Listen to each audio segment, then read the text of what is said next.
Hello, you comic fans out there. So now we have another requested video on a very odd character that we really like. This character played in Deadpool and Deadpool 2 and is named for a song by a band called Monster Magnet. We, of course, are talking about Negasonic Teenage Warhead. Now, the first appearance of Negasonic Teenage Warhead is in the New X-Men number 115 of August of 2001. The creators being Grant Morrison and Frank Quitely. Her full name is Ellie Phimister, and she is a human mutant that usually hangs out with the X-Men, Hellfire Club, and sometimes the Mercs for Money.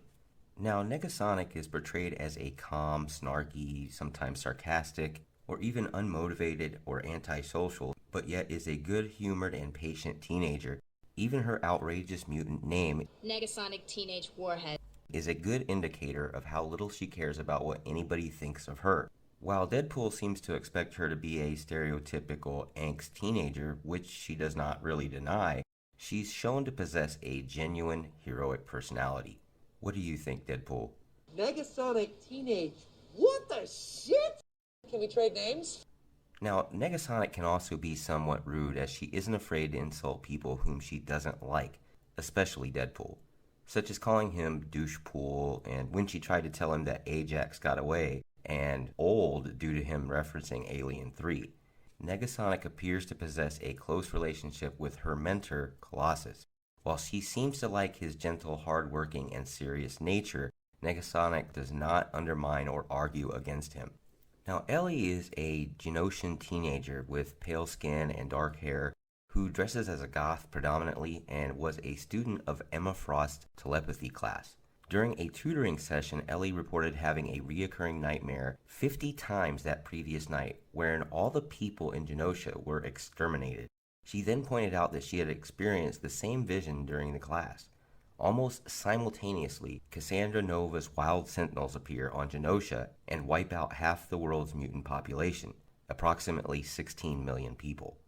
Carrying what appeared to be Ellie's corpse, Emma Frost, who had survived the Genoshan genocide thanks to the manifestation of her secondary mutation, turning her into a diamond, was found by the X-Men's Beast and Jean Grey. Emma proclaimed the teenager who had named herself Negasonic Teenage Warhead to be a credit to her family and the mutant race, and then suffered a mental breakdown when she found out Ellie was dead. Now, later on, Negasonic Teenage Warhead was apparently seen to be alive as a member of the latest incarnation of the Inner Circle of the Hellfire Club, alongside Cassandra Nova, Sebastian Shaw, Perfection, and Emma Frost. The new Inner Circle attacked the X-Men at the Xavior Institute, while Shaw, Frost, and Nova dealt with Beast, Wolverine, and Colossus. Ellie claimed she had a dream of Shadowcat phasing down into the Earth's core and was unable to stop. The suggestion caused Shadowcat to lose control of her phasing powers. In the Necrosha event, Negasonic is revealed to be amongst the deceased mutant population of Genosha that is resurrected by the transmode virus. However, unlike the other resurrected mutants, Ellie isn't under Selene's control, as seen when she refused to tell the Black Queen her real name. Ellie apparently perished once again when the Black Queen absorbed the souls of the entire deceased mutant populace of Genosha. Now, Ellie remains alive after the events of the 2009 to 2010 Necrosha storyline, and at some point drops her gothic wardrobe and appearance. She now uses her telepathic and precognitive abilities to establish a new mundane life for herself in an Albuquerque suburb. Deadpool and the Mercs for Money capture her at the behest of an organization called Umbral Dynamics, unaware that the group intends to siphon her power into the Presence. After her rescue and the defeat of the Presence, Negasonic adopts a new punk-inspired look and joins up with Domino's incarnation of the Mercs for Money alongside everyone's favorite, Hit Monkey. And just to give you a clue of how messed up the movie did versus the comic as far as the character's powers are, for example, while Wade was sulking that Domino had stolen his team from him, she chose to cheer him up, using her powers to make Deadpool-themed costumes for everyone. It is later revealed that Hitmonkey was assigned to them as a liaison to monitor their progress. In truth, however, he was sent to keep an eye on Ellie because S.H.I.E.L.D. was wary of her growing abilities. During a fight in an alternative future brought back by Negasonic's intervention in the Humans vs. X-Men storyline, The conflict between the two powered races never really died down at all. Instead, it just got worse and more inflamed by the inhuman fanatic Lash, who instigated a witch hunt against the mutants, who he deems have blasphemed against the T-Mist cloud, and in response to mutant deaths caused by them, Magneto launches a counter-assault which ends up decimating the whole entire world. She chose to hide out deep in the Amazon with an enclave of mutants who were tired of all the fighting with the Inhumans, but Lash and his tribe soon caught up with them when Deadpool's mercs inadvertently led them there. As Deadpool lay dying due to the former absorbing her energies, the future Negasonic travels back to the past in order to fix her mistake of tampering with the T-Cloud, thus averting another dystopian parallel. And what we mean by that is she is actually able to change the substance of the T-Cloud itself, thus making it inert. And this was what we were alluding to, that the character's powers are way different in the comic versus what we've seen in the Deadpool movies. In the new X-Men number 115, Ellie actually possesses a limited cachet of psychic powers, and it's mainly based on precognition, and it could be a possible subsidiary of minor telepathy.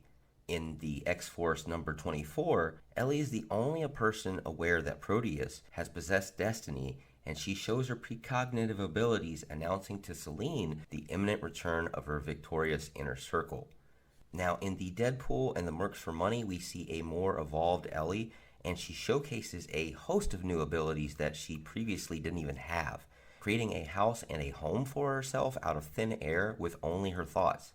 She's able to overpower a host of skilled military or uniquely trained mercenaries in just hand-to-hand combat alone, as well as showcasing superhuman physical prowess beyond the norm. Now, overall, her career in Marvel Comics has waxed and waned, but she's actually become way more powerful than the start of her character, and especially more powerful than the cannonball, quote-unquote cannonball version that we've seen in the Deadpool movie. Now, over the series, Ellie shows even greater amounts of powers and capabilities within her. She has the ability to harness and generate and even absorb radioactive energy into herself, allowing herself to achieve feats such as fabricating objects like clothes or even shelter, and even levitating people or objects with only her mind. Now, it's later revealed that Ellie's newfound power stems from an ability to manipulate reality at the quantum level. Other exhibitions of her power include rearranging matter and energy into different shapes and forms, such as morphing Jack Chan's Dark Force binds into just butterflies, changing Inferno's fire into, oddly enough, flaming monkeys, and mentally disabling Domino and Gorilla Man's guns, and creating energized duplicates of herself at will. Anyway, thank you everyone for watching. This is the end of our video on Negasonic Teenage Warhead. If you like what you hear, please like, share, and subscribe. We really do appreciate that. Also, go down to the comment box down below, comment down there what character, what villain, whatever that you would like to discuss, and we will try to make it happen here on this channel. As always, Excelsior, see ya.